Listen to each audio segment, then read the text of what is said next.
Good morning, Celtic fans. We're live here in Spain. It is cloudy, it's around about 27 degrees just now. Today's video is all about the truth and why Celtic fans are not allowed into the game at Real Betis. I've seen a lot of blogs written in the last 24 hours, I've seen a lot of comments, I've seen a lot of people say that the Andalusian government, the regional government, is making an announcement on Thursday to opening things back up. And I'm going to clear some of the things up around about why the statement will be released on Thursday and why Celtic fans are basically not getting into the game. And I didn't really expect us to be getting into the game anyway. So first of all, thank you to every Celtic fan that's actually subscribed to the channel. Let's dive right into it. First of all, Thursday announcement by the Andalusian government. The autonomous governments here in Spain make announcements on a Thursday and then they bring them into effect, basically make them law in the regional areas on the Monday morning, well, at midnight. It's not something that was a get at Celtic fans, it's not something that was actually made to know, it's something that happens anyway. To give you a bit of background about what's actually happened here in Spain with the COVID, especially, I mean, is Spain safe? Yes, in Spain there's people milling about, no masks, the numbers here in Spain are down to around 140 per 100,000. That's for the whole country. Now, they've never been that low for a long time. Now, lockdown here in Spain. Lockdown here in Spain was a tad bit different from what it was for you in the UK, or maybe even in Ireland.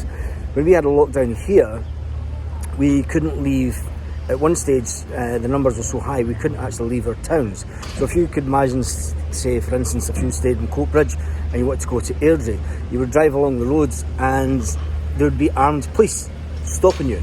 You couldn't actually leave the area.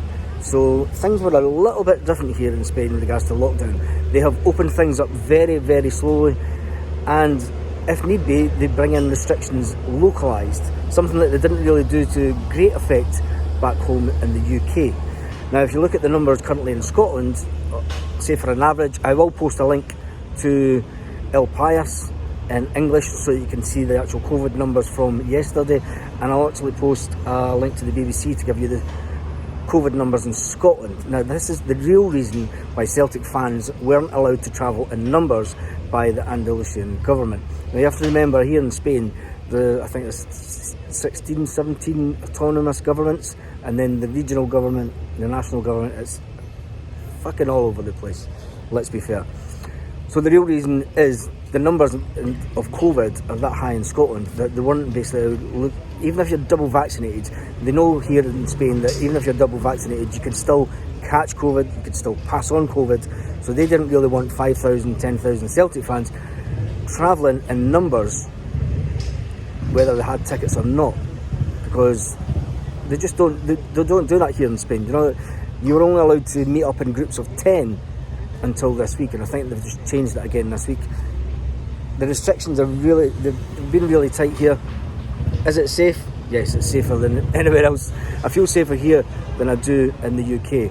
And other Celtic news, there's not a lot, it's a bit of no story day to day. There's an Eddie Howe story going around that's just total nonsense. Who cares about Eddie Howe? I will do some other videos later this afternoon, just checking out some of the vlogs and seeing what news is out there. As for fans that are travelling to Seville, enjoy your time. You won't get anywhere near the ground, you won't get tickets.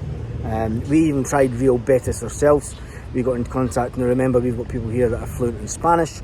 We did try and get tickets. They would not give us tickets even as a Spanish resident, which we actually thought that we would be able to do. We thought we would be able to get tickets as a Spanish resident, but they weren't even doing that. They weren't going to entertain it. So you've got to remember that football here isn't back at full capacity either, something that they're trying to get back up. But other than that, Celtic fans, thank every one of you for subscribing to the One Celtic Fan Review channel. Catch you on the next video. Make sure you subscribe. Peace, love. See you in the next one.